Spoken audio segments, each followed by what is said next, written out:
Welcome to Pratap classes. दोस्तों, Pratap classes के YouTube channel पर आपका स्वागत है। आज है 5 नवंबर 2025 और 5 नवंबर 2025 के जितने भी इंडिया और वर्ल्ड के जो करंट अफेयर्स के क्वेश्चन बनते हैं, आज उनका अपने डिस्कशन करेंगे। पूरा वीडियो ध्यान से देखना और लास्ट में आपसे क्वेश्चन पूछूंगा जिनके जवाब आपको कमेंट बॉक्स में देना होगा। आज अपने पढ़ेंगे स्वच्छ सर्वेक्षण 2025 के अनुसार भारत का सबसे गंदा शहर गोगाबील झील जो बिहार के अंदर है, इनको रामसर स्थल के रूप में मान्यता दी गई और पहली बार थोरियम यूरेनियम ईंधन रूपांतरण में सफलता मिली है। इनकी आज हम चर्चा करेंगे पूरे लेटेस्ट न्यूज़ के साथ में। डेली आपको सुबह ये 7:30 पर ये करंट अफेयर्स की क्लास आपको मिलती रहेगी। और जो भी साथी bank, UPSC, SSC GD, RAS, railway, Delhi police, SI exam और इसके अलावा फर्स्ट ग्रेड है, यूआरओ है, कोई भी एग्ज़ाम हो, सभी के लिए आपके लिए डेली करंट अफेयर्स की क्लास ये मिलती रहेगी। बस कंटिन्यू पढ़ो, मेहनत करो, निश्चित तौर से आपको सफलता मिलनी है। क्योंकि जो लगातार मेहनत करेगा, जो क्लासें कंटिन्यू करंट अफेयर्स की ज्वाइन करेगा, उसका करंट अफेयर्स का क्वेश्चन गलत नहीं होगा। तो करते हैं स्टार्ट आज की क्लास। सबसे पहले हम करते हैं कल के क्वेश्चनों को रिवाइज। कल हमने पढ़ा आईसीसी महिला वनडे विश्व कप 2025 का विजेता कौन था? भारत देश। इलमपर्ती एआर भारत के कितनेवें ग्रैंड मास्टर बने हैं? 90वें। एशियाई युवा खेल 2025 में भारत ने कुल कितने पदक जीते? 48। पूर्वी प्रचंड प्रहार सैन्य अभ्यास कहाँ आयोजित किया जाएगा? अरुणाचल प्रदेश के अंदर। सेंटिनल स्ट्राइक युद्धाभ्यास का आयोजन कहाँ किया गया था? महाजन फील्ड फायरिंग रेंज बीकानेर।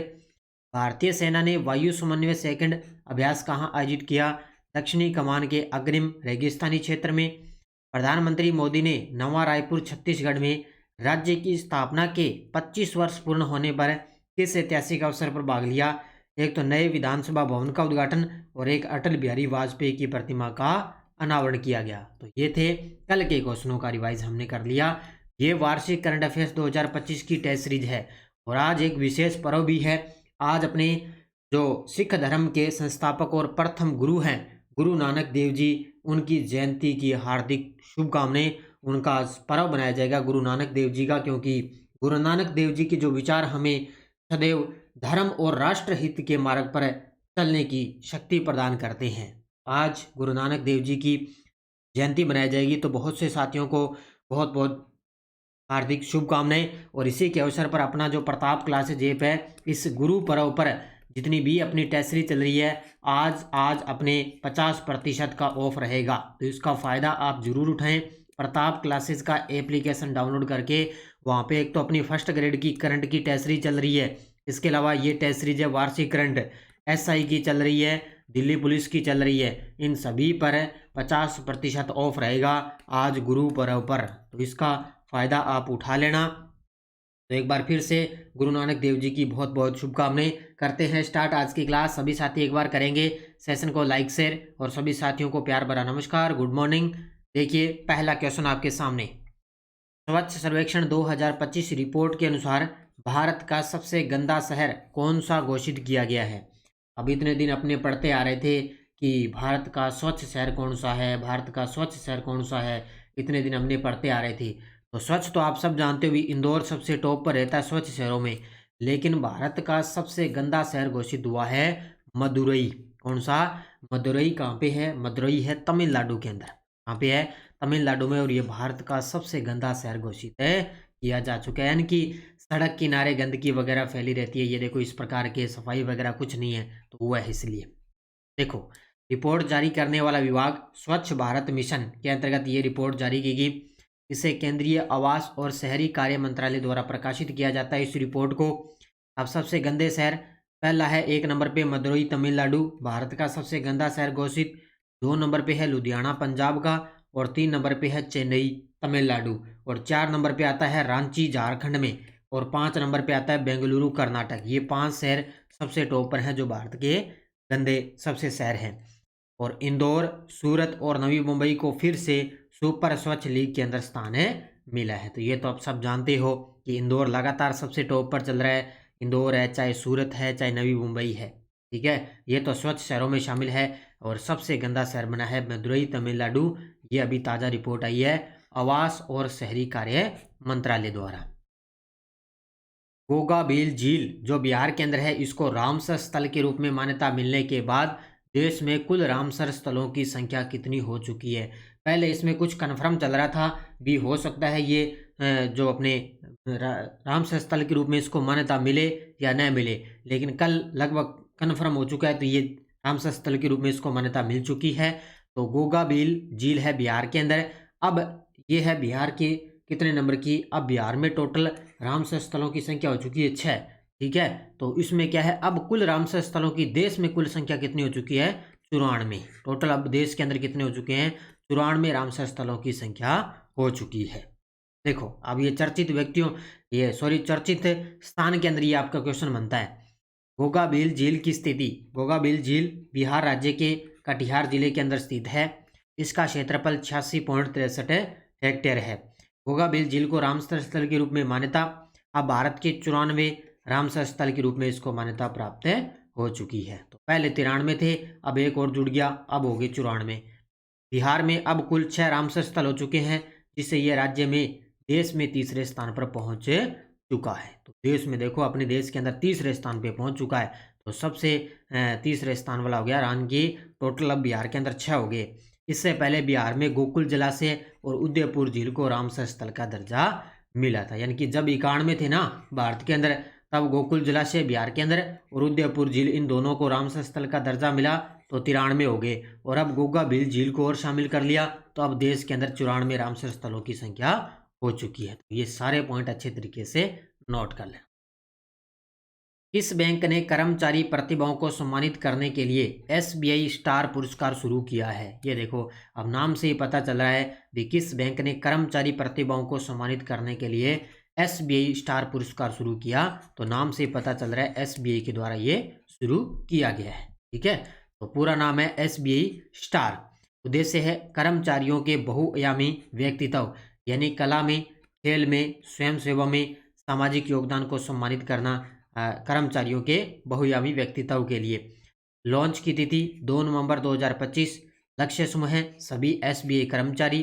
और विशेषता कर्मचारियों को केवल पेशेवर प्रदर्शन के लिए नहीं, बल्कि उनके व्यक्तित्व और सामाजिक योगदान के लिए उनकी पहचान देना। अब निश्चित तौर से बात आई है कर्मचारियों से संबंधित है, तो जितने भी SBI के जो कर्मचारी हैं उनके लिए जो पेशेवर प्रदर्शन के लिए नहीं, बल्कि उनका व्यक्तित्व और सामाजिक योगदान के लिए ये SBI स्टार पुरस्कार है शुरू किया गया। यानी कि उनको उनका जो अलग से योगदान रहेगा ना इसके अंदर, तो उनको SBI स्टार से पुरस्कार है सम्मानित किया जाएगा। भारतीय कंपनी प्राइवेट डायनेमिक्स ने वीर नामक इलेक्ट्रिक मिलिट्री व्हीकल लॉन्च किया है। इस गाड़ी का क्या मुख्य लाभ है, ये गजब का प्रश्न है भी। और ये गाड़ी देखो एक बार तस्वीर के अंदर, आप गाड़ी को गौर से देखो आप तस्वीर में, तो भारतीय कंपनी है एक प्राइवेट डायनेमिक्स, इसने क्या है वीर नामक एक इलेक्ट्रिक मिलिट्री व्हीकल लॉन्च किया है। इस गाड़ी का लाभ है पर्यावरणीय अनुकूलता और सैन्य अभियानों में उच्च प्रदर्शन करना। क्या है, पर्यावरणीय अनुकूलता और सैन्य अभियानों में उच्च प्रदर्शन करना इसका मुख्य लाभ है। अब ये गाड़ी क्या क्या काम करेगी देखो। वीर इलेक्ट्रिक मिलिट्री व्हीकल निर्माता है इसका, यह वाहन भारतीय कंपनी है प्राइवेट डायनेमिक्स द्वारा ये निर्मित की गई है। यह देश का पहला इलेक्ट्रिक मिलिट्री व्हीकल है। मिलिट्री का मतलब सेना से संबंधित है ये। इसकी विशेषता देखो, यह गाड़ी छिपकर चलने की क्षमता से लैस है, जिससे यह दुश्मन की नज़रों से बच सकती है। यानी कि गाड़ी छिपकर चल सकती है, दुश्मन है ना उससे, उसकी नज़रों से ये बच सकती है। पहली विशेषता इसके अंदर ये है। दूसरी विशेषता है यह गाड़ी हर तरह की ज़मीन पर चलने में सक्षम है, चाहे वो कीचड़ हो, रेगिस्तान हो, बर्फीला हो या इलाका पहाड़ी क्षेत्र हो, कोई भी क्षेत्र हो, हर क्षेत्र में ये चल सकती है। तीसरा है इस गाड़ी में तुरंत रिपेयर करने की प्रणाली है और इसे फील्ड में रिपेयर करना आसान हो जाता है और मिशन में कोई रुकावटें नहीं आती है। तुरंत प्रभाव से अगर कोई दिक्कत आ जाए ना, इसमें कोई हो जाए, तो इसमें तुरंत प्रभाव से रिपेयर करने की सब कुछ इसमें प्रणाली है। ये इस गाड़ी की एक खासियत है। तो वीर नामक इलेक्ट्रिक मिलिट्री व्हीकल लॉन्च की गई है। कर्मचारी नामांकन योजना 2025 किस संस्था द्वारा शुरू की गई है। कर्मचारी नामांकन योजना 2025 है, वो किस संस्था द्वारा शुरू की गई, तो ये शुरू की है कर्मचारी भविष्य निधि संगठन द्वारा, यानी कि EPFO कर्मचारी भविष्य निधि संगठन है, उनके द्वारा कर्मचारी नामांकन योजना 2025 से शुरू की गई है। क्योंकि बात आई है कर्मचारी की, तो कर्मचारी से संबंधित है। तो घोषणा करने वाला संगठन कर्मचारी भविष्य निधि संगठन। घोषणा करने वाले मंत्री डॉक्टर मनसुख मांडविया, जो अपने केंद्रीय श्रम और रोजगार मंत्री और साथ में खेल मंत्री भी हैं। घोषणा की तिथि 1 नवंबर 2025। ईपी यानी कि ईपीएफओ के 73वें स्थापना दिवस समारोह नई दिल्ली के अंदर हुआ, जहां पर इसकी घोषणा की गई थी। देश के अधिक से अधिक कर्मचारियों को ईपीएफ से जोड़ना, ईपीएफ से जोड़ना, इनकी भविष्य निधि संगठन से जोड़ना और असंगठित क्षेत्र के श्रमिकों को औपचारिक सामाजिक सुरक्षा प्रणाली में शामिल करना। यानी कि सीधी सी बात है भी, ये कर्मचारी जो नामांकन योजना है, ये जो सिर्फ जो कर्मचारी वगैरह लगे होते हैं ना, उनके द्वारा बस उनसे संबंधित है भी। देश के जितने भी अधिक से अधिक जो कर्मचारी है उनको इस योजना से लाभ मिलना। तो ये निश्चित तौर से है उनके लिए, लगभग ये 6 महीनों के लिए इसको स्टार्ट किया गया है।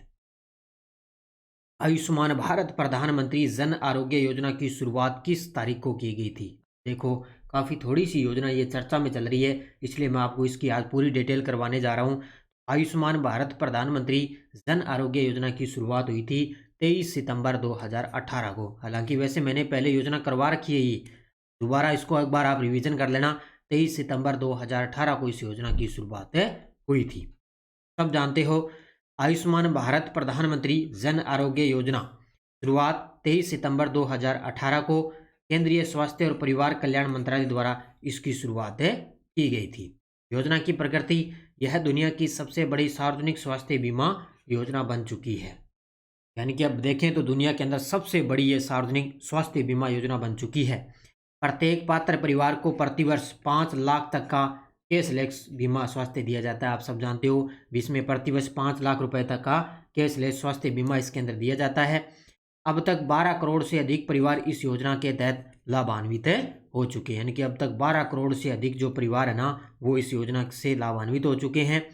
आयुष्मान कार्ड जारी 28 अक्टूबर 2025 तक देखें तो 42 करोड़ से अधिक आयुष्मान कार्ड जारी किए जा चुके हैं। ये पॉइंट भाई नोट कर लेना भी। अब बात आई है 28 अक्टूबर 2025 तक आयुष्मान कार्ड है वो 42 करोड़ से अधिक आयुष्मान कार्ड जारी किए जा चुके हैं। तो लगभग 12 करोड़ से अधिक परिवार है वो इस योजना से लाभान्वित है। इसकी शुरुआत 23 सितंबर 2018 को हुई थी। किसी भी प्रकार का यहाँ से क्वेश्चन बन सकता है आपके लिए। चीन ने पहली बार किस प्रक्रिया को थोरियम मोल्टन सोल्ट रिएक्टर में सफलतापूर्वक संपन्न किया है? ये देखो आपके सामने एक परमाणु रिएक्टर है और चीन ने पहली बार एक प्रक्रिया को अपनाया है। तो चीन ने पहली बार है थोरियम मोल्टन सोल्ट रिएक्टर में सफलतापूर्वक संपन्न किया। क्या किया? अब चीन ने ऐसा काम कर दिया भी, जो थोरियम है उसको क्या है यूरेनियम में रूपांतरण करना। जो यूरेनियम थोरियम है, थोरियम से यूरेनियम रूपांतरण करना, इस प्रक्रिया को अपनाया है किस देश ने?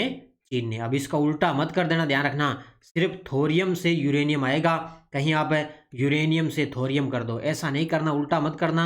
याद रखना, थोरियम से यूरेनियम रूपांतरण। तो चीन ने पहली बार थोरियम से यूरेनियम ईंधन रूपांतरण को सफलतापूर्वक पूरा किया है।